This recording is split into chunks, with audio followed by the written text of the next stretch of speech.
So I'll provide a few introductory slides on behalf of the ACIP COVID-19 Vaccines Work Group.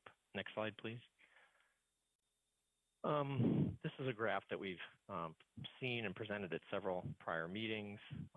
The y-axis I'll highlight is that cases, daily cases in hundreds of thousands, with time on the x-axis. And as you can see, since July 1st, there's been a 700% increase in the 7-day moving average for COVID-19 cases in the United States. Next slide, please. So to update the ACIP on COVID-19 vaccines work group activities for the last 2 months, we've been meeting at least weekly. And the topics covered at those meetings have included the following. We have reviewed vaccines with respect to SARS-CoV-2 variants. We have reviewed and discussed updates on myocarditis following vaccination. In addition, we reviewed in detail the evidence to recommendations framework for additional doses of mRNA vaccines for immunocompromised individuals, and we'll hear more about that today. We have also discussed a number of clinical considerations related to these individuals as well as other issues. And additionally, we've talked about considerations for booster doses of COVID-19 vaccines in the broader, more general population. Next slide, please. So for today's ACIP meeting, we will specifically discuss additional doses of mRNA COVID-19 vaccines as part of a primary series in immunocompromised individuals. And then in addition, we will also discuss considerations for booster doses of COVID-19 vaccines in the general population. Next slide, please. So here's the detailed agenda. As Dr. Lee mentioned, we will start with a presentation by Dr. Kathleen Dooling, which is going to present the evidence to recommendations framework, additional doses of mRNA COVID-19 vaccines as part of a primary series for immunocompromised individuals or people. She'll be followed by a presentation by Dr. Neela Goswami, who will discuss clinical considerations for use of additional doses of mRNA COVID-19 vaccines as part of a primary vaccination series for immunocompromised people. After Dr. Goswami's presentation, we'll have a public comment, after which we will have a vote. And then after the vote, we'll have 2 additional presentations. The first by Dr. Heather Scobie, which will be an update on emerging SARS-CoV-2 variants and COVID-19 vaccines, followed by Dr. Sarah Oliver, who will present on considerations for booster doses of COVID-19 vaccines, followed by a ACIP discussion. Next slide, please. So I'd like to thank all of the COVID-19 vaccines workgroup members, ACIP members, ex officio members, liaisons, and consultants, and in particular, the CDC leads, Dr. Sarah Oliver and Dr. Kathleen Dooling. Next slide, please. As well as a number of CDC participants who've worked tremendously hard and made outstanding contributions to the entire process. Next slide, please. Thank you very much. I'll turn this back to you, Dr. Lee. Thanks, Dr. Daly. And with that, I think we'll proceed to Dr. Kathleen Dooling to discuss the evidence to recommendations framework. Thank you. Thank you, Dr. Lee. The topic for this presentation will be an additional dose of mRNA COVID-19 vaccine following a primary series in immunocompromised people. Next slide. Before getting into the evidence to recommendation framework, I'd like to reference the regulatory allowance upon which we're proceeding today, which was introduced by Dr. Marks. Last night, August 12th, the FDA authorized an additional vaccine dose for certain immunocompromised individuals. It should be noted that the amendment only applies to immunocompromised people. Other fully vaccinated individuals do not need an additional dose right now. The amendment applies to Pfizer-BioNTech COVID-19 vaccine ages 12 and older and Moderna COVID-19 vaccine ages 18 and older. Data are insufficient for the EUA amendment for an additional dose. Due to insufficient data, the EUA amendment for an additional dose does not apply to Janssen COVID-19 vaccine or individuals who received Janssen COVID-19 as a primary series. CDC and FDA are actively engaged to ensure that immunocompromised recipients of Janssen COVID-19 vaccine have optimal vaccine protection. Next slide. So as sanctioned by the ACIP, the evidence, next slide. The evidence to recommendation framework allows us to describe the evidence to inform ACIP recommendations in a transparent manner. Next slide. So this is our policy question for today. Should ACIP recommend vaccination with an additional dose of either Pfizer-BioNTech or Moderna COVID-19 vaccine, otherwise known as mRNA vaccines, following a primary series in immunocompromised people under an emergency use authorization? Next slide. This discussion will be focused on the immunocompromised population, and by that we mean people with medical conditions or people receiving treatments that are associated with moderate to severe immune compromise.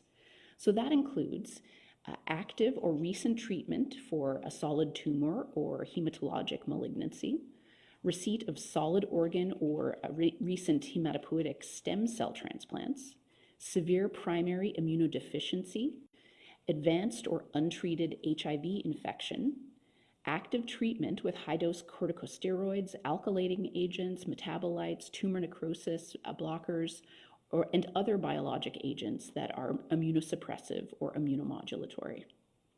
And finally, there are chronic medical conditions such as asplenia and chronic renal disease that may be associated with varying degrees of immune deficit.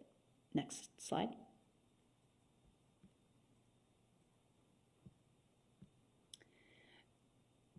So the intervention that we are focused on is an additional dose of mRNA COVID-19 vaccine, an additional dose of Pfizer-BioNTech COVID-19 vaccine or Moderna COVID-19 vaccine, both in people 18 years of age and older, after an initial 2-dose primary series of mRNA COVID-19 vaccine in immunocompromised people. Please note that the work group interpretations that follow were based on consideration of people 18 years of age and older for both vaccines. However, the FDA emergency use authorization amendment provides allowance for the use of an additional dose of Pfizer vaccine in adolescents 12 to 17 years old. We look forward to ACIP discussion on the optimal age range.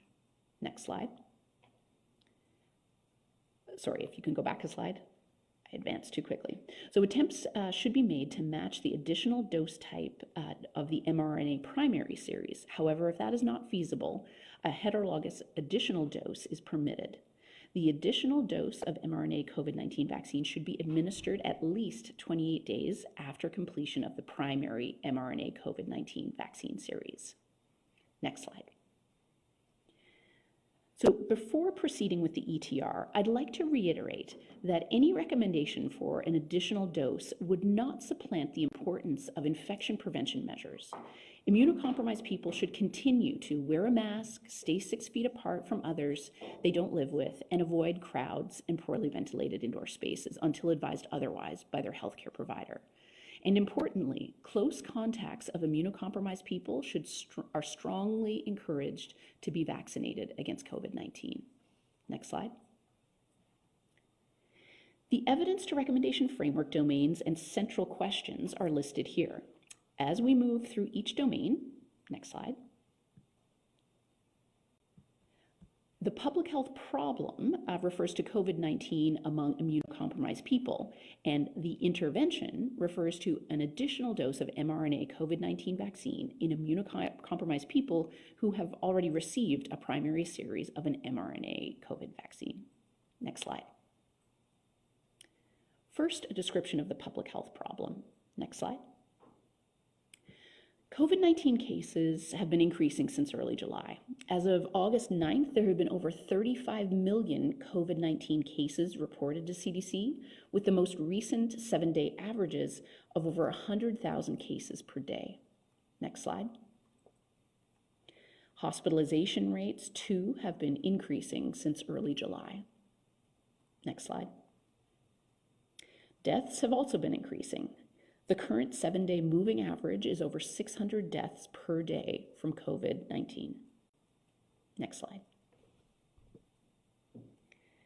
According to one national survey, immunocompromised people comprise approximately 2.7% of the US adult population, or approximately 7 million adults. Immunocompromised people are more likely to get severely ill from COVID-19. They are at higher risk for prolonged SARS-CoV-2 infection and shedding, and viral evolution during the infection and treatment, particularly amongst hospitalized patients. They have a lower antibody neutralization titers to SARS-CoV-2 variants compared to non-immunocompromised people, and they are more likely to transmit SARS-CoV-2 to household contacts. Next slide.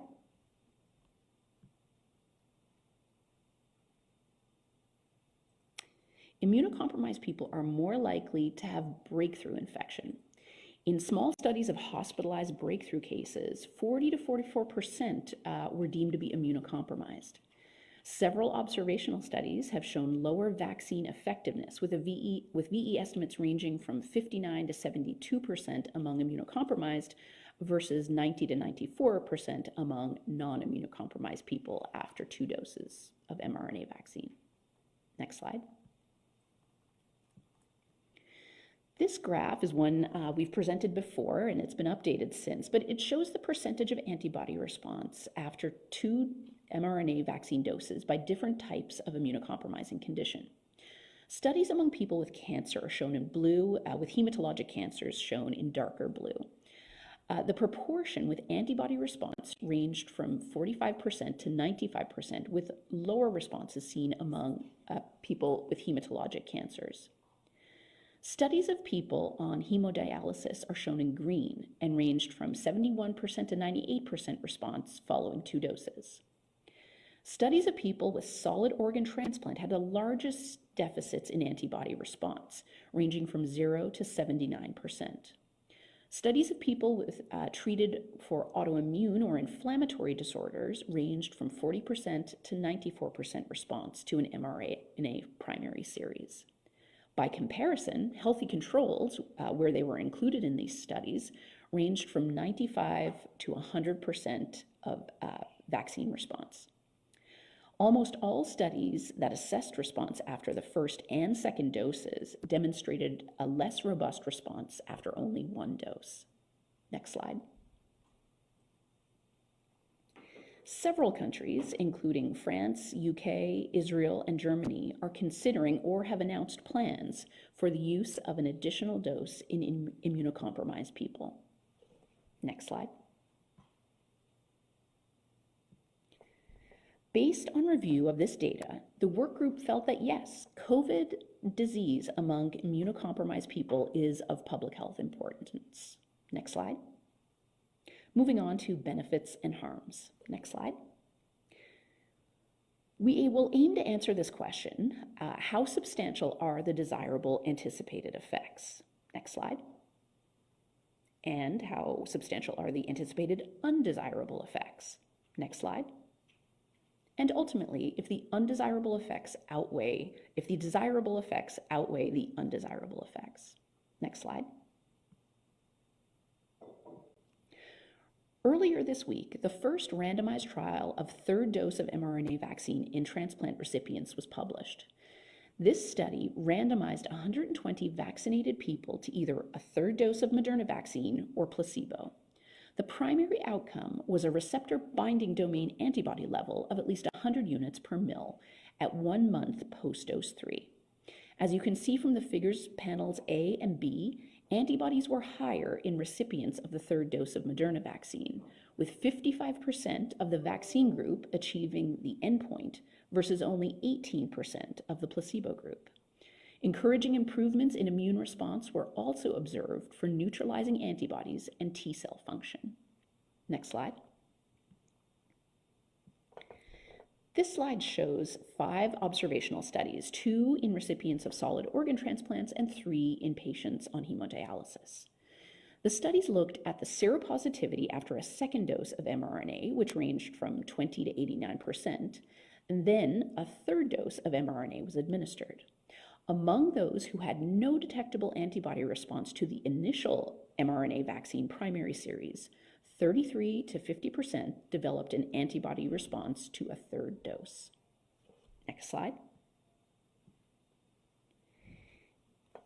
In the Kumar et al. Study of solid organ transplant patients, shown on the previous slide, the proportion of the group who were seropositive increased after each dose, 40% post-dose 2 and 68% 1 month post-dose 3. In addition, as you can see in panel B, the average antibody titer increased after each dose. So even those who were already seropositive experienced increases in their antibody levels. In this study of 99 transplant patients, no serious adverse events were reported after administration of the third dose, and no acute rejection episodes occurred. Next slide. Here we highlight the Epsi et al. Study, which showed the reactogenicity of a third mRNA vaccine in a cohort of patients on hemodialysis. No patients developed side effects that required hospitalization. Symptoms reported were consistent with the previous doses, and the intensity of the symptoms was mostly mild in yellow or moderate in orange, as you can see. Next slide. To summarize the available evidence regarding possible benefits, emerging experimental and observational data in adults suggests that an additional mRNA COVID vaccine in immunocompromised people enhances antibody response and increases the proportion who respond to COVID-19 vaccine. No efficacy or effectiveness studies of COVID-19 prevention following a third dose exist. With respect to potential harms, in small studies of an additional dose of mRNA vaccine, no serious adverse events were observed, and reactogenicity of a third dose of mRNA was similar to prior doses. It should be noted that mRNA COVID-19 vaccines are associated with rare but serious adverse events, including anaphylaxis, as well as myocarditis and pericarditis in young adults. The impact of immunocompromising conditions on these rare events is unknown. There are no safety studies published on additional mRNA doses in immunocompromised adolescents. Next slide. The work group felt that the desirable anticipated effects were large. Next slide. And the undesirable anticipated effects were minimal. Next slide. And that the balance favored the intervention, the use of an additional dose of mRNA COVID vaccine in immunocompromised people. Next slide. Moving on to values and acceptability. Next. Here we will try to address how the target population feels about the balance of desirable and undesirable effects. Next. And is there variability in how people value the outcomes? Next.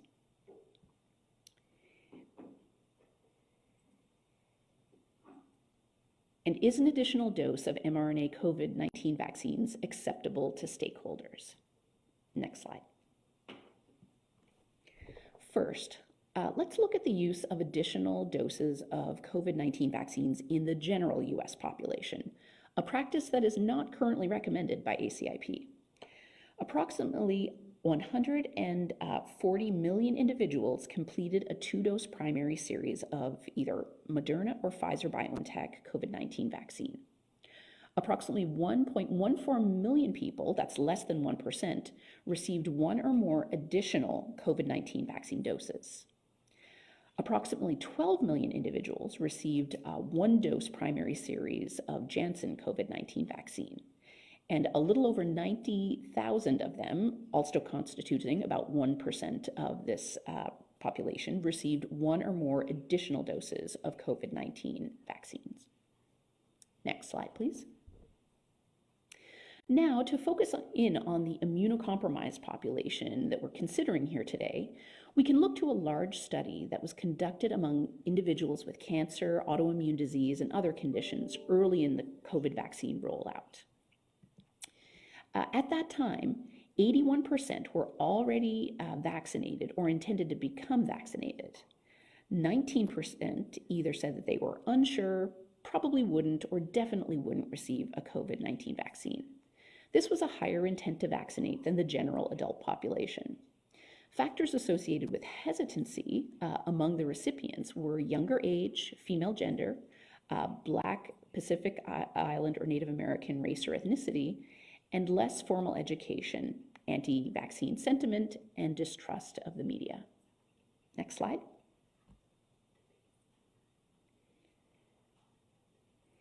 In terms of stated reasons for vaccine refusal among immunocompromised people are many and varied, but across studies, concerns about safety and possible side effects, as well as the discomfort or distrust of vaccines, were common. Next slide. Professional bodies strongly support COVID-19 vaccination and an additional use of an additional dose in immunocompromised populations. In the many letters received from professional associations, whom are listed on this slide, two main points emerged.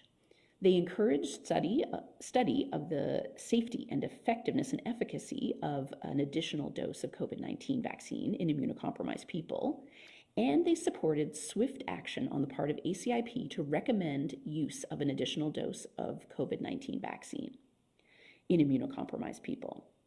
Please note that the Pediatric Infectious Diseases Society and Children's Oncology Group supported use of an additional dose in immunocompromised adolescents. Next slide. Patient advocacy bodies also expressed strong support of COVID-19 vaccination and study of an additional dose. Specifically, the Leukemia and Lymphoma Society supports providing access to doses of COVID-19 vaccine for supplemental vaccination in immunocompromised patients and urged that these patients have the opportunity to be among the first to receive these additional doses. Next slide. In summary, the available evidence for values is that overall, initial intent to vaccinate is high among immunocompromised populations. Concerns about safety and possible side effects are the main reasons for vaccine hesitancy. Younger age, female gender, racial and ethnic minorities, and less formal education are factors associated with vaccine hesitancy. Strong support for an additional dose was expressed by immunocompromised patients via written and oral comment to ACIP meeting on July 22nd, 2021. Next slide. With regard to acceptability, professionals who provide healthcare to immunocompromised people recognize that their patients are at high risk for severe outcomes from COVID-19 and strongly support a recommendation for an additional dose of COVID vaccine. Societies that advocate for access to the best quality care for patients with immunocompromising conditions support access to an additional dose of COVID-19 vaccine to increase the chances of vaccine protection. Next slide. The work group concluded that the target group felt the desirable effects were large compared to the undesirable effects. Next slide. And that there was probably not important uncertainty or variability. Next slide. The work group felt that yes, an additional dose of mRNA COVID vaccine for immunocompromised people was acceptable to key stakeholders. Next slide. Moving on to feasibility. Next slide. The question we're trying to answer here is an additional dose of mRNA COVID vaccine feasible to implement among immunocompromised people? Next slide. In general, there are high levels of interaction between immunocompromised populations and the healthcare system, which provide opportunities for an additional dose following the primary series. mRNA COVID-19 vaccine supply in the US is sufficient to make an additional dose for immunocompromised people feasible. Testing for antibodies following vaccination is not recommended, thus reducing the complexity of a recommendation for an additional dose. Next slide. The work group felt that yes, an additional dose of mRNA vaccine is feasible to implement among immunocompromised people. Next slide. Moving on to resource use. Next slide. In addressing if an additional dose of mRNA vaccine given to immunocompromised people is a reasonable and efficient allocation of resources. Next slide. The US government has purchased 600 million doses of mRNA vaccines. Vaccine is available at no cost to the recipient. No studies have evaluated cost effectiveness regarding the use of COVID-19 vaccines among immunocompromised, nor a third dose. Immunocompromised patients experience high medical costs at baseline and are at high risk of hospitalization. The cost of an additional dose of COVID-19 vaccine is small relative to these costs. Next slide. It should be noted that the work group has previously concluded that the cost effectiveness may not be the primary driver for decision making during a pandemic and for vaccines under use, under an emergency use authorization. Next slide. The work group felt that yes, an additional dose of mRNA vaccine given to immunocompromised people is a reasonable and efficient allocation of resources. Next slide. And finally, equity. Next slide. So the question we're attempting to answer here is, what would be the impact of an additional dose of mRNA COVID-19 vaccine given to immunocompromised people on health equity? Next slide. So to review, health equity is when everyone has the opportunity to be as healthy as possible and no one is disadvantaged from achieving this potential because of a social position or other socially determined circumstances. There are a number of immunocompromised groups in the United States who could be disadvantaged with respect to an additional mRNA COVID vaccine dose. Those people include those who may experience limited access to vaccines because of their place of residence or socioeconomic status or personal characteristics, or those who belong to a group for whom vaccine hesitancy is high.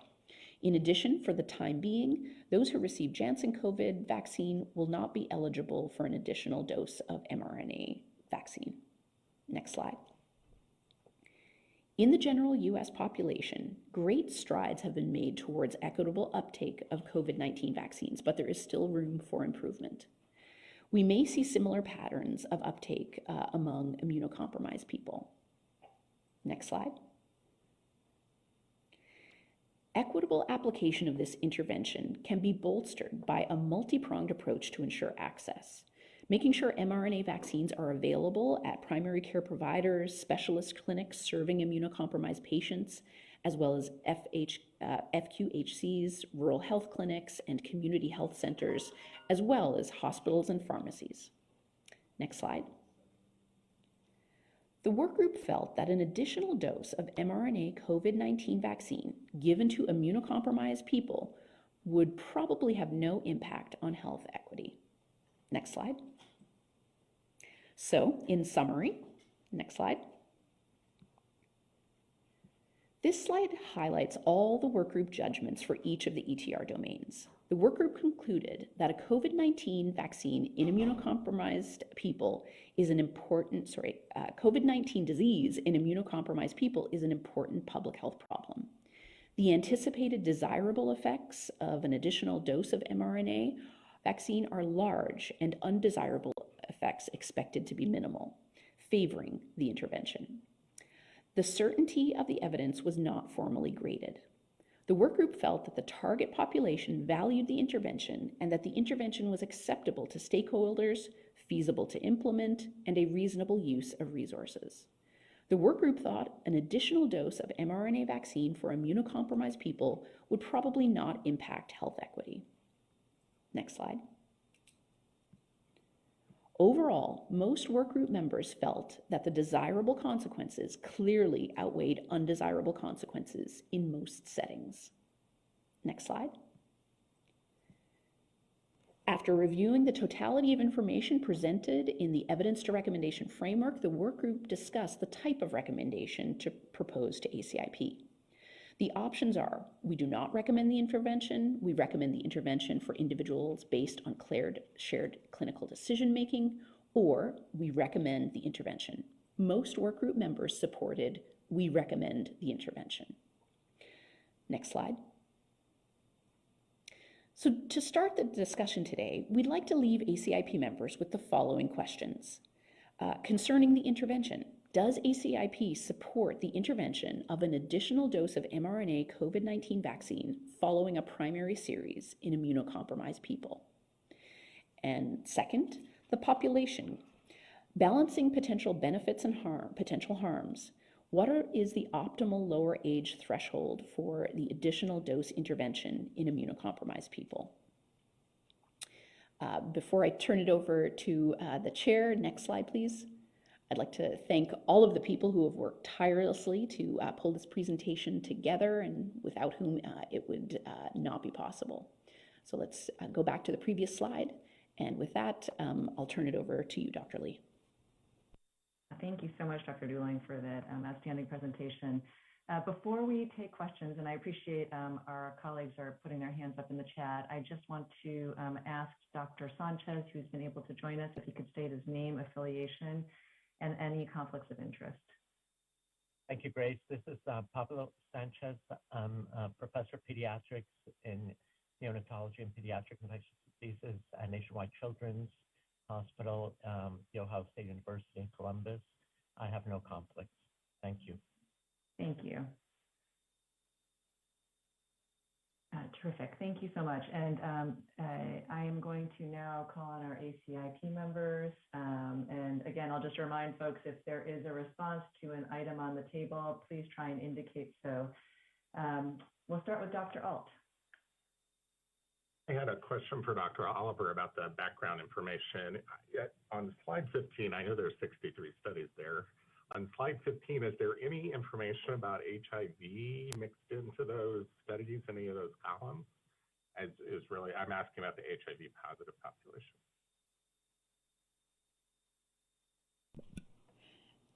Hello, this is Dr. Dooling. Are you referring to the slide 17, which has various immunocompromising conditions and their overall seropositivity following a primary series? Yes, I am. When I printed them out yesterday, that was slide 15. So no, there wasn't sufficient information specifically in HIV positive populations to present the data as a body of evidence here. Over. Thank you. Dr. Paling? Hi, Dr. Dooling. First of all, thank you for a very thoughtful and precise conversation about this important topic, and to all the members of the work group. I wanted to answer your question and say, yes, I agree with the supporting of the information that the benefits are tremendous and the potential negative impacts are minimal, and so I agree that we should recommend that. The second part, I wanted to spend a little bit more time on children and address that answer. And so my thought is that children 12 to 17 years of age have moderate and severe immunocompromising conditions that reflect the full spectrum that occur in adults. In addition, leukemia and lymphoma are common cancers in children. And the mechanism creating the immunocompromising conditions are similar for both children and adults. And when we looked at the response to the Pfizer mRNA vaccine, which is the only one with an EUA for children, it was similar for children and young adults. Given that the data suggests that breakthrough disease, 40 to 44% of that occurs among immunocompromising conditions, I think it's very important that children 12 to 17 years have access to additional dose. I think it's also very important that it's an official recommendation, because I do, having noted that some people received vaccine without an additional EUA, I do think it's important for health equity. We also have to recognize that some of these children will be in schools, and so this becomes of paramount importance. And I also want to appreciate that the Pediatric Infectious Disease Society and the Children's Oncology Group support including children 12 to 17 years of age with immunocompromising conditions. Thank you. Thank you. We'll move to Dr. Chen. Thank you, Grace. I think I have two comment questions. One is regarding the intervention, and I agree that the data supports the intervention, but I do have a question comment about the way that it's worded because, and again, it may be limited by the FDA's EUA amendment, which is I would endorse a statement where we were to allow an additional dose of an mRNA-based vaccine in any primary series that was completed. And I'm not sure if there is going to be more precise language which would state something to the effect of only if they had received a primary series around an mRNA vaccine. So again, I guess I'm going back to a consequence of people who received the J&J vaccine as their primary series. And again, scientifically, I think that there should be data that supports that a booster dose after a primary series should be very valuable for protection. Thanks, Dr. So I guess my second comment is about population. So I wonder if the data is suggesting that for at least, say, for example, the hemodialysis patients who largely do respond well to vaccination, but still do have a significant detectable decrement in vaccine efficacy as a population. This also represents a population that frequently has to contact medical facilities 3 times a week, typically for hemodialysis, and need to be, in for a long duration of immobility within an indoor space, for their 3 to 4 hour session for a dialysis. So again, these people may be susceptible to localized outbreaks. There are also people who are probably more susceptible to having more severe disease. So I'm just looking at this and making sure that I would like to have the recommendation allow for a population a little bit more broad than what the EUA suggests. And I'm reading the EUA language as saying something to the effect of, solid organ transplant level immune suppression. But then our data that we just reviewed suggests that hemodialysis doesn't approach that level. So I guess it's a matter of interpretation of what we think approaches the level of solid organ transplant immunosuppression. So I'll stop there. Dr. Chen, this is Dr. Cohn. I can jump in. So to answer the second question, there is a follow-up presentation after this one where we will specifically outline what we are considering in the clinical considerations document, how we're providing guidance to clinicians about who would be considered similarly immunocompromised. So I would hold your question till that presentation. With regards to the first question, we understand that individuals who are immunocompromised who received J&J vaccine are not included in this EUA.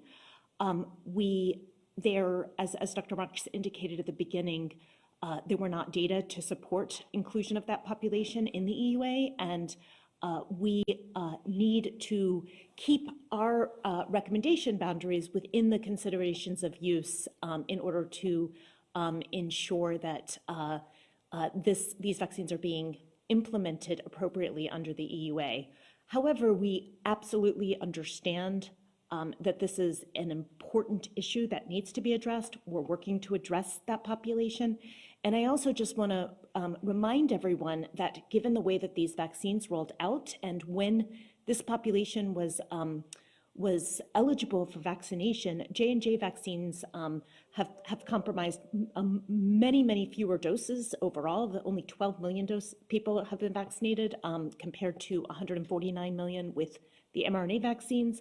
And of those 12 million, it's likely to be a very small number of those would fall into this severely immunocompromised group, just given the timing of when that vaccine was available. So I just want to acknowledge that that is absolutely something we are working on, but at this meeting, we need to stay within the boundaries of the EUA. Thanks. Thank you, Dr. Cohn. Dr. Marks, do you have any additional comments or any other suggestions? So thanks very much. I think Dr. Cohn answered it very well.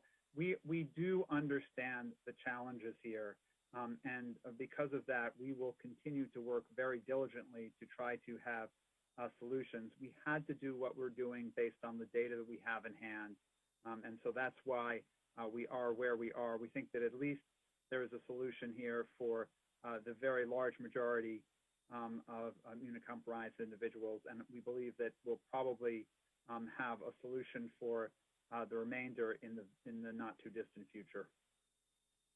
Thank you, Dr. Marks, for those comments. I'll ask Dr. Cotton. Thank you. I'd like to express significant support for having additional doses of the mRNA vaccine in immunocompromised patients. Over the past almost year and a half, I have taken care of many patients with life-threatening disease, and including deadly disease, and even after vaccination.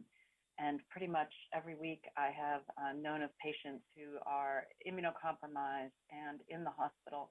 They did all the right things. They're just suffering from a lack of good vaccine protection. We know that vaccine efficacy is diminished in this population.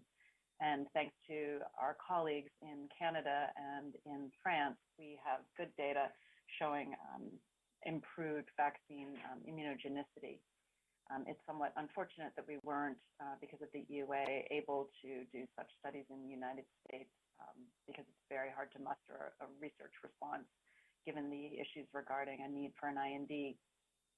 So I very much support this, and I also speak for my patients and many patient advocacy groups who also express tremendous support for this. So we're very appreciative both to the ACIP, CDC, and the FDA for doing that. I do want to say that I disagree somewhat with the equity decision, and that there probably is not an impact on equity. I have definitely noted that many of my patients who have told me that they have gone out and gotten a third dose, not under a physician's guidance, but they have read websites, they have read the New England Journal of Medicine, they have read the New York Times, other places. And so because they are educated and savvy, they have gone out and figured out how to get themselves additional doses of vaccine. I have definitely noted a lack of equity, and I am really happy that the FDA and ACIP will be moving forward on this so that we can appropriately message, discuss, and provide additional doses of vaccine to people who may not be such self-advocates. So I actually think that there will be a significant improvement in equity through what we are working on yesterday and today. Regarding the optimal lower age, I have also taken care of many pediatric patients over the years, and in discussions with the pediatric oncology group, rheumatology, and transplant groups, they all supported a lower age. So because the lowest age we have right now is 12, we as a group would definitely support access to additional doses of vaccine for this vulnerable population. Even understanding that there may be some enhanced risks in this population in general, we don't know that those risks exist in the immunocompromised population. And I'm hearing many devastating stories about young immunocompromised people being admitted to hospital with life-threatening disease. So if it were my child who were immunocompromised, I would definitely try to get them an extra dose of vaccine if they were over the age of 12. Thank you. Thank you for those comments, Dr. Cotton. Dr. Long?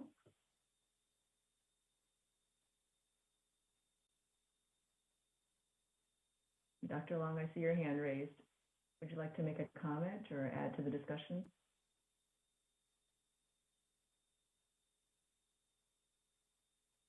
I'm sorry, you're not hearing me?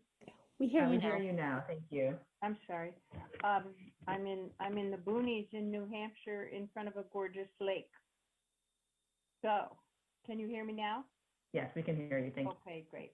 I'm certainly going to be in favor of this intervention and agree with everything that has been said. I would like to see if could be a little bit more of a discussion maybe from the work group members about the lower age. So because there's such variability in responses to the vaccine in the relatively few groups and few numbers of cases that you've shown us, it's not the severely immunocompromised who could really so greatly benefit from this.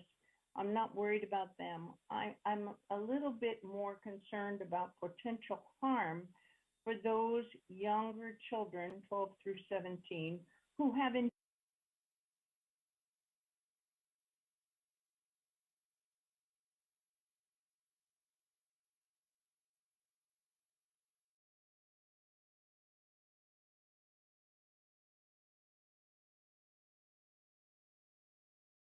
fact had a robust response to the first 2 doses and now would get a 3rd dose potentially 1 month after their 2nd dose. And it just makes me think more of setting up for those individuals the potential situation of myopericarditis or other immune or inflammatory responses. So the question is, especially for the younger group, have we ferreted out as best we can those that are severely immunocompromised who would most certainly benefit, and not just put up some tag-along groups like hemodialysis patients and like some other immunocompromised individuals, especially HIV who don't have severe immunocompromise, just set them up for potential harm. I did notice, Dr. Oliver, that you mentioned a few times that most of the work group agreed. I wonder if you could tell us about any dissenting opinions or any discussion about potential harm in the 12 through 17-year-olds. Thanks. Dr. Long, this is Amanda. I can start, and just by reminding you that unfortunately, when the ACIP work group discussed this, they only focused on 18 and above, which is why we have this specifically as a question, number 2 for you all, because the ACIP work group we weren't aware of what the age indication would be of this EUA, and so they focused on the adult population. So I think that is there wasn't a discussion, and Dr. Dooling can certainly talk about the dissension for the other topics, but I think given that you're focused on that age group, it may be nice to hear from other ACIP members about maybe those who are on the work group about that question. Yeah, thank you. This is Dr. Lee. I'm actually going to chime in because I am on the work group and also because of the, I'm on the vaccine safety work group. And I'm actually going to ask in the meantime while I'm talking for other ACIP work group members, if you'd please raise your hand and contribute. This would be terrific. I'll just give my own opinion, which is that I think that the age down to 12 is actually helpful from an equity and access standpoint. In part because we have, as clinicians, seen immunocompromised children who remain at risk for contracting COVID infection. And we're reopening schools. We're in this whole other era where we're really trying to support the safety of all of our patients as individuals and as well as and for the teen population in particular in schools. What I would say is just one other comment, well, 2 other comments. One being that I do think the sort of reactogenicity and then also potentially as a sort of a version of that, potentially, myocarditis, pericarditis, it does, in my mind, seem to somewhat correlate with immunogenicity. And I wonder if an impaired immune response is present, whether or not that risk is really modified in individuals who actually aren't responding. So that's sort of one question. In addition, I think in my mind, the benefit risk balance, when we're really talking about hospitalization and death, even for kids, because they're immunocompromised, also sort of adds to that benefit risk balance equation. And then just a broad comment, and then I'll call on my colleagues to state that it's a real challenge, I think, for us as clinicians who are also serving on ACIP, because our duty as ACIP members is really to think about benefit risk balance for the population. Where it gets really tricky is with the immunocompromised population, because there's not a single definition that identifies people who are, for example, moderately immunocompromised.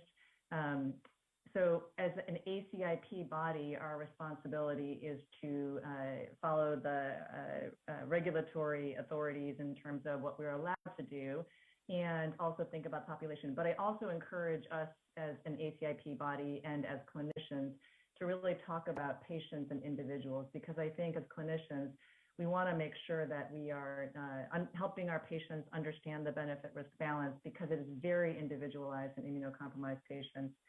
And also that we're, trying to, as much as possible, make implementation feasible within the constraints that we're given. But, from a clinical standpoint, we like to keep it simple, make sure that the people who need protection are protected, and then be able to offer that protection. So my hope is that we can get to that harmonized place in the very near term. I'm going to turn it over to Dr. Talbot.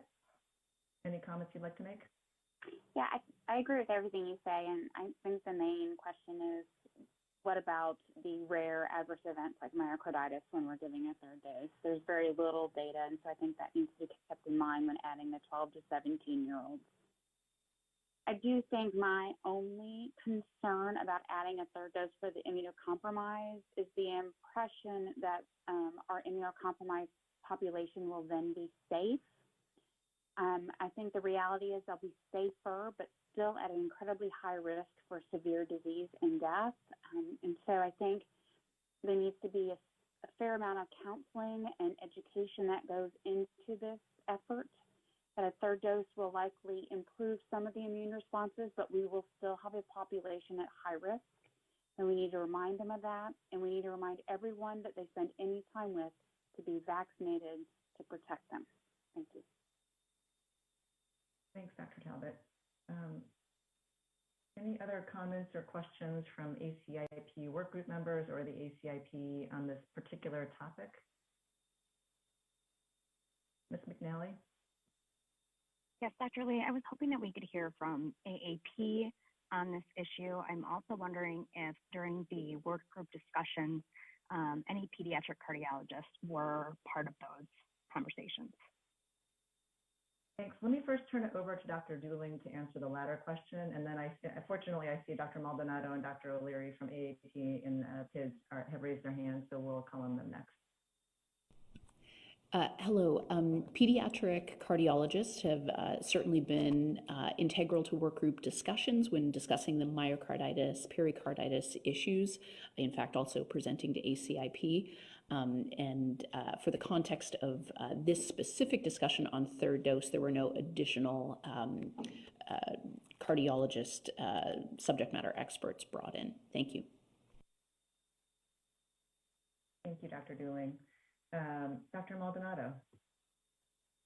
Yes, thank you so much for letting me make some comments here, and I'm going to be brief, but I absolutely agree that we need to provide additional support for our individuals 12 to 18 at this point. I want to point out to all of you that Dr. Lee Beers, the president of the Academy, our Academy of Pediatrics, did provide an open letter to the FDA, really underscoring that issue, that we really need to focus on children under 12 as well. And just reiterate that while there is justifiable concern about reported cases of myocarditis, these are, again, extremely rare. And we know that the severity of reinfections right now and the events that we've seen with vaccines have not shown any evidence of adverse immunologic responses, either clinically or in laboratory studies. So these are, at this point, important considerations, but if they would occur, would potentially be extremely rare, whereas we have heard and have seen ourselves the impact of this particular disease on children overall, and children, especially who are immunocompromised. And we're concerned about the safety of our children and the fact that they are still vulnerable, even healthy children, and especially our immunocompromised. So the Academy, I believe, and we have not had a formal discussion about this particular issue because it has been so recent, but the Academy stands behind any efforts to provide vaccines for children when they are indicated, and I think that they are indicated in the older population in this subgroup of immunocompromised. It certainly would hold true for our pediatric population and provides them additional options with, of course, with counseling from their providers and their subspecialty providers around benefits and harms and potential risks. Thank you. Thank you, Dr. Maldonado. Dr. O'Leary? Yeah, and speaking both as a work group member and also the PIDS representative, Pediatric Infectious Diseases Society, I think that I want to speak in support of Dr. Paling, Dr. Lee, Dr. Maldonado, Dr. Cotton, everyone that has said, spoken in support of the 12 to 17-year-old age group. In terms of the potential benefits and harms, certainly myocarditis is a concern. I don't know that it applies any differently, though, to the 12 to 17-year-old age group than the young adult age group, for whom it's also a risk, albeit rare. So I think the discussions that we had in the work group do also still apply to this age group. The only thing I would add is that I think because we don't have as much safety data as we would like in this population, it's a small group of individuals. I think enhanced safety surveillance would be great. I think as part of the communication about this change in recommendation, really communicating to providers the importance of having their vaccinees or having their patients sign up for B-Safe when they get the vaccines, so that we can have more robust data on the safety issues. Thank you. Thank you. Dr. Zahn?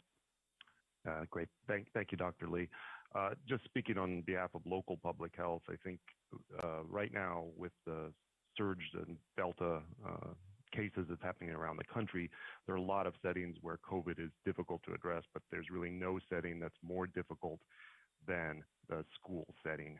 We all, I think, are very committed to trying to get kids back in school and in-person learning, but those settings are just extremely challenging when there's a lot of COVID in the community, and for, in particular, addressing the issue of immunocompromised children in those settings is just an ongoing issue. And so I certainly would echo the support of others for consideration of the 12 to 17 age group. Certainly, as Dr. Talbot and others have mentioned, there is still going to be ongoing risk for immunocompromised populations. So we still have to think about all the measures other measures we have to do to keep them safe. But I really have to think that we have to take all reasonable measures to protect kids who are 12 to 17, who are immunocompromised. Thank you. Thank you. And I know we have run way over with this excellent discussion. As a way to kind of close the loop on this issue, I would, perhaps like to request that number one, I just want to recognize that we were under the impression that we were focused on adults as, work group members. I think the pediatric population is incredibly important. What I would say is over time, we hope that with additional data to support these discussions, that we can start to incorporate that in particular for the pediatric population as this rolls out. So, okay, thank you very much. I think we'll move on to Dr. Goswami. Oh, I'm sorry, Dr. Sanchez has something to add. Go ahead, Dr. Sanchez.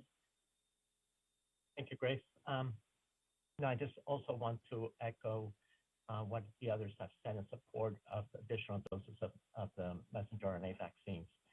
But I also want to agree with Dr. O'Leary and actually Dr. Long about the need for enhanced surveillance in the younger age group. I'm certainly in support of that, of the additional dose. I know that we are not recommending, or at least it doesn't appear that we're recommending routine testing for antibodies, but I do think that that in the higher, I just wonder, not knowing the full pathogenesis of the myocarditis in the younger adults, whether some antibody testing may be warranted or at least suggested as we try to define what that risk is in those individuals.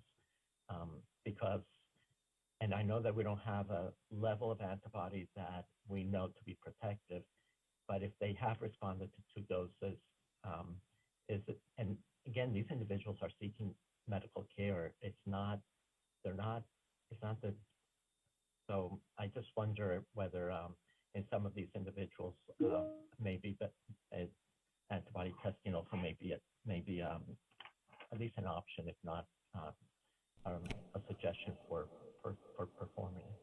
Thank you. Dr. Lee, if I could respond to that? Yes, thank you. Hi, this is Dr. Kathleen Dooling. So there are 2 primary reasons why the work group agreed with not including an antibody test into a current a proposed recommendation for 3rd dose in immunocompromised. The first, as Dr. Sanchez points out, is that we do not have good information on correlates of protection. There are many different types of antibodies, binding antibody tests, neutralizing antibody tests, and the interpretation of which would be extremely difficult on an individual level, certainly with variability from lab to lab in these tests. Second reason is that, again, due to variability among commercial tests, there are actually no tests that are FDA approved for the purpose of testing antibody levels post-vaccination. So once again, interpretation of such would be very difficult and not particularly useful in a population recommendation. And this is Dr. Cohn. Oh, go ahead. So with respect to that, in the studies, how, obviously in the various studies that were presented and have been published, there was antibody testing done. And in all honesty, I have not reviewed the actual testing that was performed, but there has to be some reliability in terms of the testing that was done, and because this is where we're basing the data. So yes, many of the... Actually, go ahead, Dr. Dooling. Okay, so yes, on the data presented, we do rely on antibody testing in various forms, binding antibodies, neutralizing antibodies.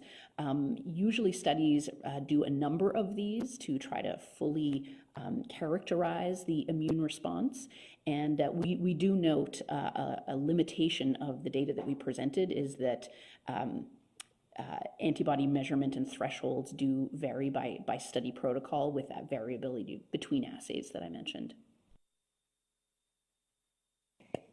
And this is Dr. Cohn. I just want to mention that we hear all of your comments about enhanced surveillance, and we are absolutely implementing VSafe for looking at their dose and really want persons to participate. But we'll also be looking for other ways to ensure that we are monitoring the safety of their doses in this group closely. Thank you. We'll move on to Dr. Goswami for a discussion of clinical considerations. Thank you. Thank you, Dr. Lee, and we very much appreciate the comments and healthy discussion going on, with particularly so many moving parts. Today I'll be sharing with you proposed clinical considerations for use of an additional mRNA COVID-19 vaccine dose following a primary COVID-19 vaccine series for immunocompromised people. Next slide. Before we launch into the discussion about additional vaccine doses, we did want to respond to a request that was raised at the last ACIP workgroup meeting regarding COVID vaccines and pregnancy. We have posted language strengthening the recommendation for COVID vaccine among childbearing women and pregnant people earlier this week. In summary, COVID-19 vaccination is recommended for all people aged 12 years and older, including people who are pregnant, lactating, trying to get pregnant now, or might become pregnant in the future. It's important to note that CDC and ACIP have never pointed to pregnancy as a contraindication to COVID vaccine, but additional real-world evidence about the safety and effectiveness of COVID-19 vaccination during pregnancy even further demonstrates the benefits of receiving a COVID-19 vaccine outweigh any known or potential risks. And this is particularly important as we are all well aware that COVID-19 itself increases the risk of both severe illness and pregnancy complications. So as of August 11th, last Wednesday, you can find this updated language at our considerations web link here at the bottom of this slide. COVID-19 vaccines do not cause infection in the pregnant person or the fetus, as it is not a live virus vaccine. There are no safety signals we've seen in animal studies. We have reassuring early safety data on mRNA COVID-19 vaccines during pregnancy. Early data suggest mRNA COVID-19 vaccines during pregnancy are effective, and there's no evidence that any of the COVID-19 vaccines affect current or future fertility.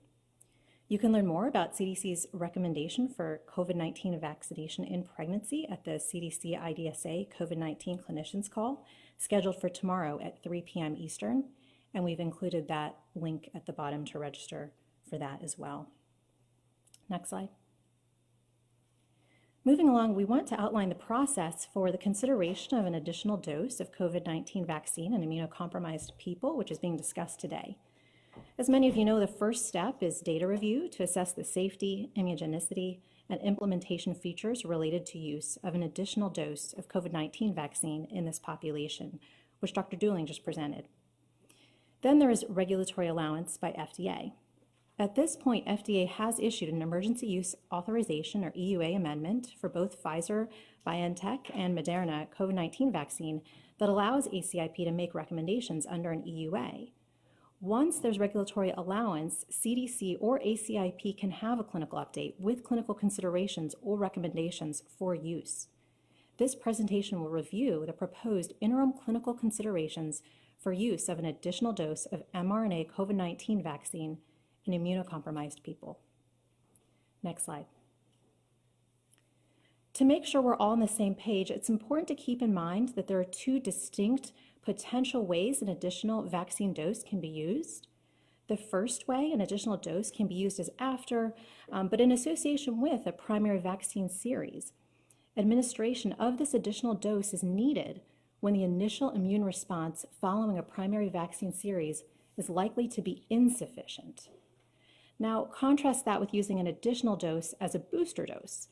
This is a dose of vaccine administered when the initial sufficient immune response to a primary vaccine series is likely to have waned over time. We do want to clarify right away that the need for and timing of a COVID-19 booster dose have not been established, and you'll hear more from Dr. Oliver on that in a bit. But for now, we're going to focus on this first category. Next slide.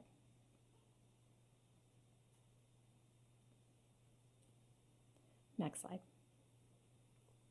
The focus of the proposed clinical considerations are as follows. For people with moderate to severe immune compromise due to a medical condition or immunosuppressive treatment, the potential to increase immune response coupled with an acceptable safety profile support consideration for an additional dose of mRNA COVID-19 vaccine following an initial 2-dose primary mRNA COVID-19 vaccine series in this population. Next slide. So you've heard about some of the proposed categories for moderate and severe immunocompromised people. This is the proposed list developed from a combination of resources, including the ACIP General Best Practice Guidelines for Immunization, CDC Yellow Book, and the 2013 IDSA Clinical Practice Guideline for Vaccination of the Immunocompromised Host that we would propose be listed on our CDC considerations page as follows. First, patients undergoing active treatment for solid tumor and hematologic malignancies, patients who received a solid organ transplant and are taking immunosuppressive therapy, patients who received chimeric antigen receptor T-cell or hematopoietic stem cell transplant within 2 years of transplantation are taking immunosuppressive therapy, moderate or severe primary immunodeficiency, advanced or untreated HIV infection, active treatment with high-dose corticosteroids, that is 20 milligrams or more of prednisone or equivalent per day, alkylating agents, antimetabolites, transplant-related immunosuppressive drugs, cancer chemotherapeutic agents classified as severely immunosuppressive, tumor necrosis factor blockers, and other biologic agents that are immunosuppressive or immunomodulatory. Next slide.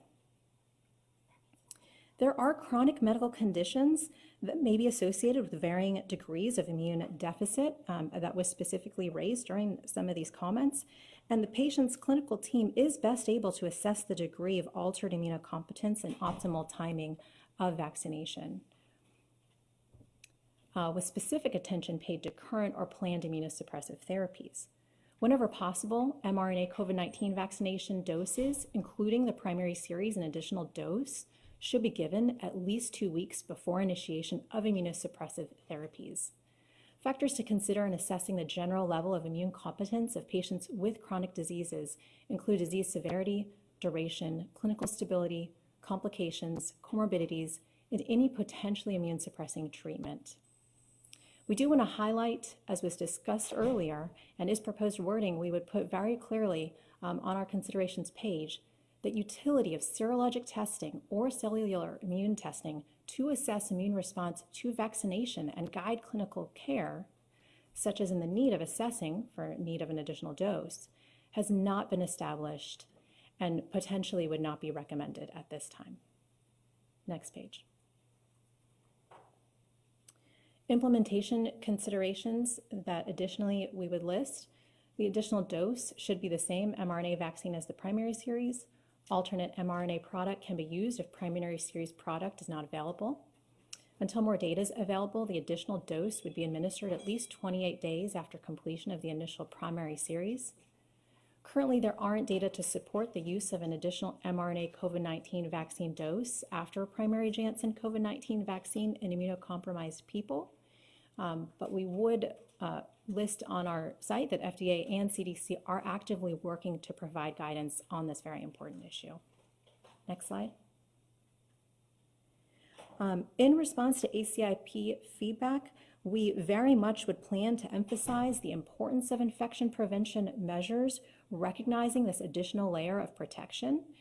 Here, immunocompromised people, including those who received an additional mRNA dose, should be counseled about their continued potential for reduced immune response to COVID-19 vaccination and their need to follow prevention measures, including wearing a mask, staying 6 feet apart from others they don't live with, and avoiding crowds in poorly ventilated indoor spaces until advised otherwise by their healthcare providers.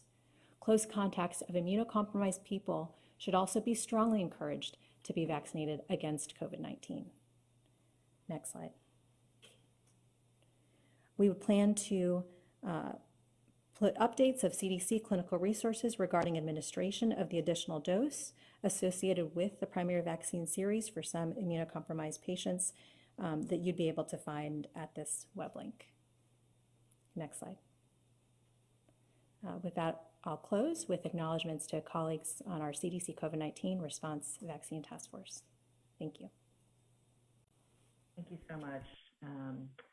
This presentation is now open for questions or comments. I'll take it from the ACIP members first. Dr. Long? Yes, thanks very much.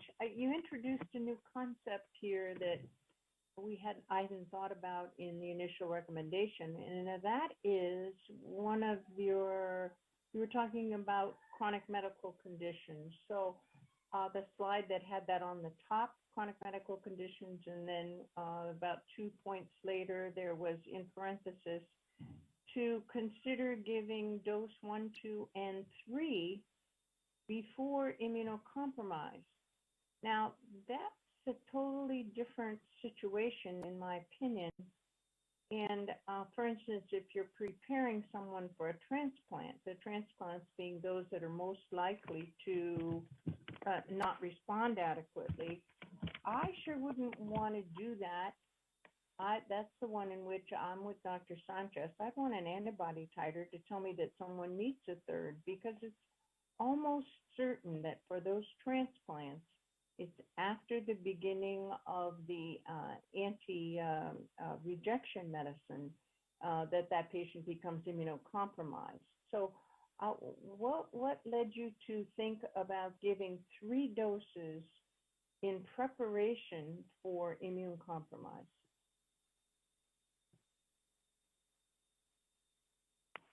Can you pull up the slide, please, that we're referring to?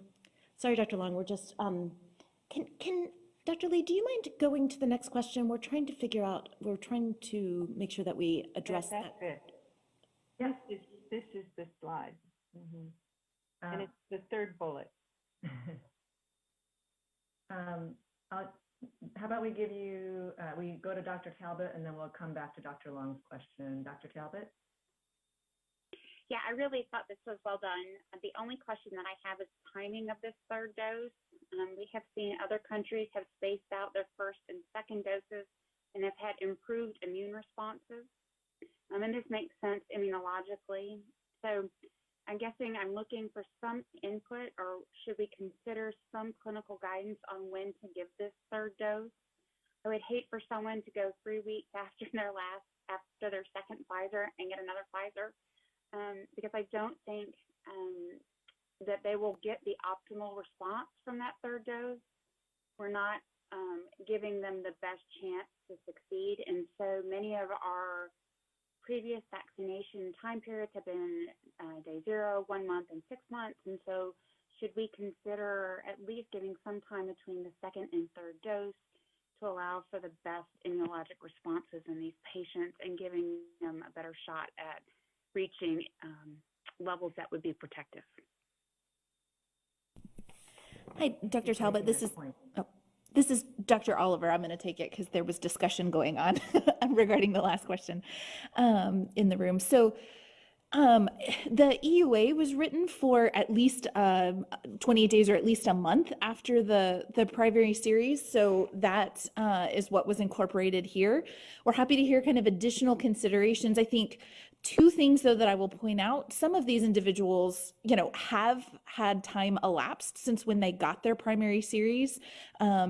Individuals with underlying medical conditions, including immunosuppression, were some of the earlier phase of the vaccine rollout. So many of them will be several months beyond when they got their primary series. The other thing to point out is if individuals have not responded to the first 2, and to say they had to wait at least 6 months could put, a substantial time period between where we are worried that they're not protected between when we could give that additional dose. So that is why it was written the way it is. But happy to have conversation around this and potentially even input from Dr. Cotton, who would be considered one of the global subject matter experts on this. Over. And before Dr. Cotton speaks, maybe she can also speak to this point. My concern is if someone hasn't responded to 2 doses and their level of immunosuppression has not resolved, they likely won't respond to a 3rd dose. I'm looking at those who've had a response, but not an adequate response. I think that was my thought. I would love to hear Dr. Cotton's thoughts. Great. I call on Dr. Cotton to comment. Thanks. I think that this is a very heterogeneous population. It's one thing if we're talking about organ transplant recipients who maybe are getting further and further away from the time of their transplant, at which point we know based on all other vaccine studies that the immunologic response to vaccination improves over time, versus if it's, say, a population that's getting rituximab, where we have seen greatly diminished serologic response to COVID-19 and other vaccines. So I think it's a heterogeneous population. In the absence of data and with an intense worldwide pandemic, I would be sort of reluctant to make it 0, 1, and 6 months, in that if somebody, say, I've seen plenty of people who just finished their 2nd vaccine, would I actually make them wait another 6 months at this point? And, based on the data by Kamar et al. From France, or the data from Humar and Kumar in Toronto, I would be reluctant to have a long period of time before they undergo additional doses of vaccine. So I sort of agree with what the FDA had proposed. It's possible that we may get to a point where they need not additional doses of vaccine, but actually booster doses. And thank you for providing that clarification in the talk. But they may need booster doses 6 months or longer at some point further down the pipeline. I have to say, I'm not always the biggest fan of these sort of rigid intervals for vaccines, unless there's a strong body of data stating that 0, 1, and 6 months is the perfect answer. So I would allow for flexibility, but I would somehow have clinicians be thoughtful. And if people are just coming off a dose of, like a course of high dose steroids, or if they've just been treated for rejection, or if there's some reason that they've had a significant augmentation in their overall immunosuppression, I would not necessarily have them get their additional dose right at that time, because it's unlikely that the vaccine's really doing anything. So I would try to think hard about timing. I'm not, and kind of changing paragraphs, I'm not entirely convinced that people need 3 doses before the initiation of immunosuppressive therapies. Although that may be true for some, for example, the patients who have kidney disease and on dialysis, in whom we have noted, mild to moderate immunosuppression, I would say, in the COVID-19 context. So maybe they could benefit, but I don't know that everyone heading into immunosuppression necessarily needs it. And one thing I don't want to encourage is delay of necessary immunosuppression to treat what can be dramatic autoimmune and other diseases needing immunosuppression. So somehow I tried to kind of think about clinical status and think about need for immunosuppression and those things as we sort of network in the vaccine recommendations. And I appreciate that this is challenging. Hi, this is Dr. Kathleen Dooling. I'd like to respond to a few of those points. First, as you highlight, Dr. Cotton, this is a highly heterogeneous group with very complex medical needs that are going to vary by condition and by individual. So our attempt here was to make these clinical considerations a starting point that will definitely need to be adapted by the clinical care team treating these individuals. So to start with point 1, the 28 days, that is meant to be a minimum and absolutely needs to be adjusted based on the individual considerations of the treatment regimes for an individual. So again, that's just a starting point. As we know, the vast majority of immunocompromised people who have received their primary series did it months ago. So again, we will have longer intervals. It should be noted that many of the studies that were presented provided a 3rd dose at an interval that was 1 or 2 to 3 months beyond the completion of the initial primary series. To move on then to the 3rd bullet, which is whenever possible, vaccination should be given at least 2 weeks before initiation of immunosuppressive therapies. That should also be worked into and adjusted to the individual considerations of any given patient. It is a principle of vaccination that whenever possible, vaccination should be given prior to instituting immunosuppressive therapy for maximal protection from that vaccine. And I think that's the general point that we're trying to get at there. And perhaps it might be improved if we say at least 2 weeks before initiation or resumption of immunosuppressive therapies, understanding that many of these patients will have a fluctuating course of immunosuppression. So this is Amanda. We will take these comments so far regarding these particular bullet points and edit this language before we put it out. Thank you. And we can review that perhaps prior to the vote. Dr. Talbot, do you still have your hand up? No. Okay. Dr. Sanchez would like to respond. Go ahead, Dr. Sanchez. Yes, thank you. I think Dr. Long's point, though, is do some of these individuals, and getting back to the dosing before initiation of immunosuppressive therapies, is whether, I think that it depends certainly on the condition before initiation of immunosuppressive therapies, because some of them, I mean, with routine vaccination, we just give the routine vaccines at the appropriate dosing rather than additional dose, and whether some of those individuals actually need a third dose is what I would think. That some of them may just need the routine two doses before and not need a third dose. Dr. Sanchez, I think that the considerations, this is similar to recommendations around the additional dose, the 2-dose primary series for MenACWY vaccines. I think this is almost to be considered like a primary series for persons who are immunocompromised rather than an additional dose. We used the word additional dose to try to not, we thought it would be an easier way to address it, but I think that's sort of the approach that we were taking, that most people who were immunocompromised should, the most number of people would respond after a third dose. But we can certainly, I just want to remind everyone that we're not voting on this language. We're just voting on whether to make the recommendation or not, but we can, I think this has been really helpful so far, and we have some other people to speak, but the purpose here is to provide some different options or guidance for providers who are looking for guidance, but I think it's absolutely going to be according to the individual provider and patient about the best course of action. Thank you, Dr. Cohn. I'm going to actually, we have 3 hands raised. I'm going to turn to those 3 hands, and I think we will conclude unless there are any burning issues that the ACIP members would like to add or discuss. Dr. Kane? Mute myself. One of the concerns I have from a health equity standpoint is that currently right now, about 25%, at least in my locality in Indianapolis, Indiana, are using Johnson & Johnson vaccine.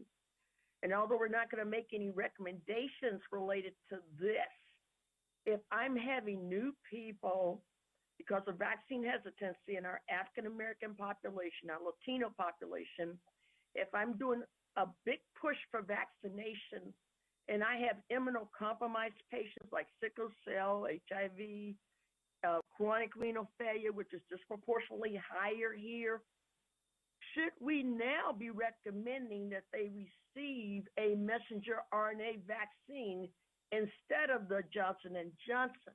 Because I don't know how long it's going to take and how many cases we're going to have to see for the safetyness of using a Janssen vaccine. So what are we doing currently now for our providers when we have these patients in these settings in terms of what vaccinations we can recommend? That's my first point. Real quickly, my second point is, since I've already received the Johnson & Johnson vaccine, should we consider subsequently to start a new vaccination series with a messenger RNA vaccination in order to protect my patients? I'm going into the Delta variant. It's really contagious out there. Transmission is increasing greatly. I don't have the luxury to wait to get that protection in them 4 or 5 months from now. Thank you for your comments. I'm going to ask Dr. Goldman to comment next.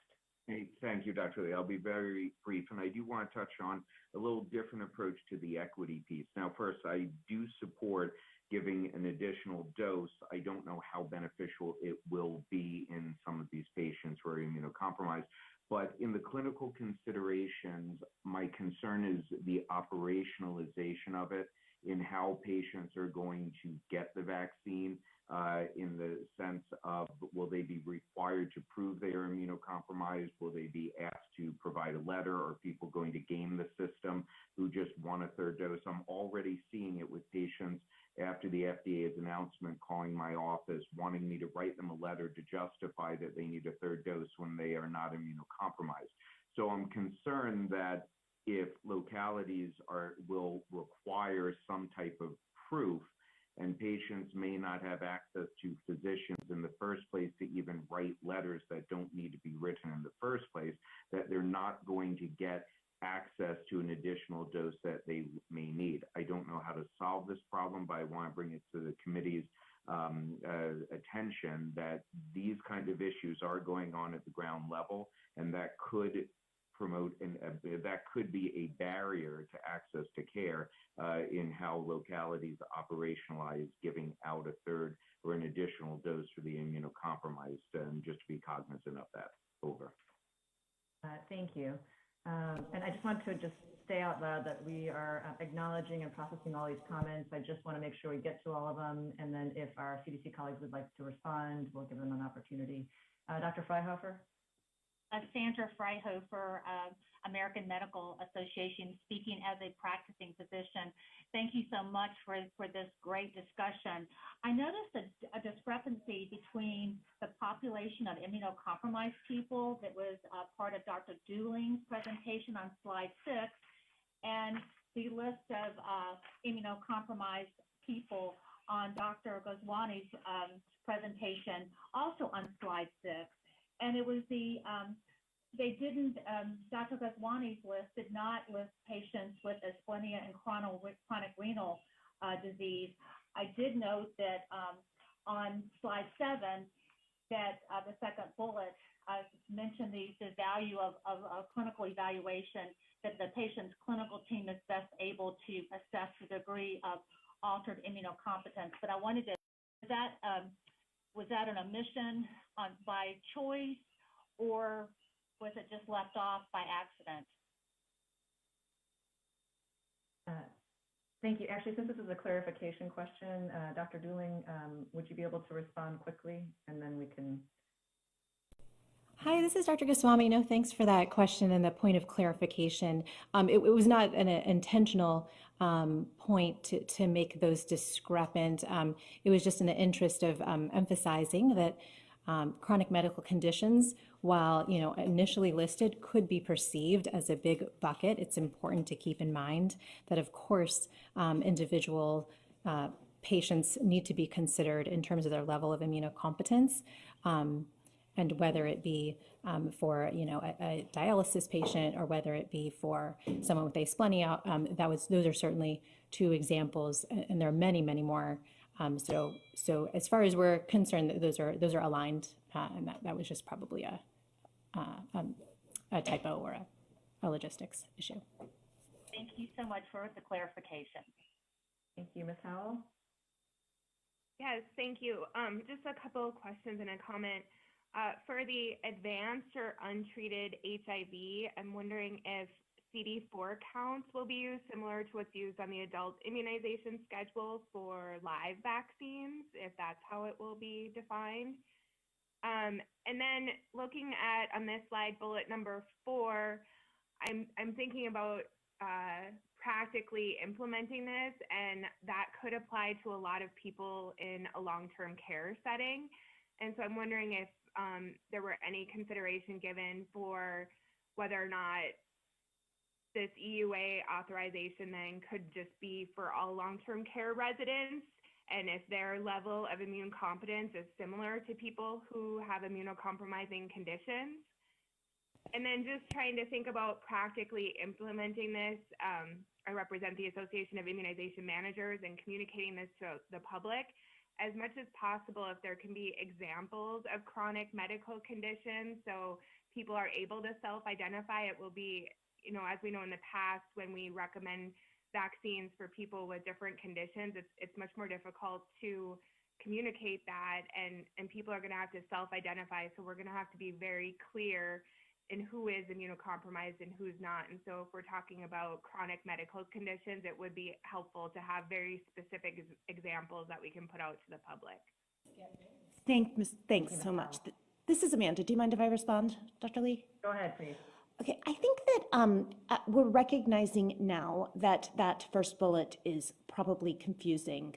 This EUA is intended to be for people with moderate to severe immunosuppression, and not persons with chronic medical conditions for which there might be some mild associated immunosuppression. If you go back to the EUA, it is equivalent to immunosuppression after a solid organ transplant. And so I just want to clarify that the intent of our clinical considerations is to allow for some flexibility for providers to assess their patients' immunosuppression, and individuals will need to kind of attest to their immunosuppression in order to get vaccine.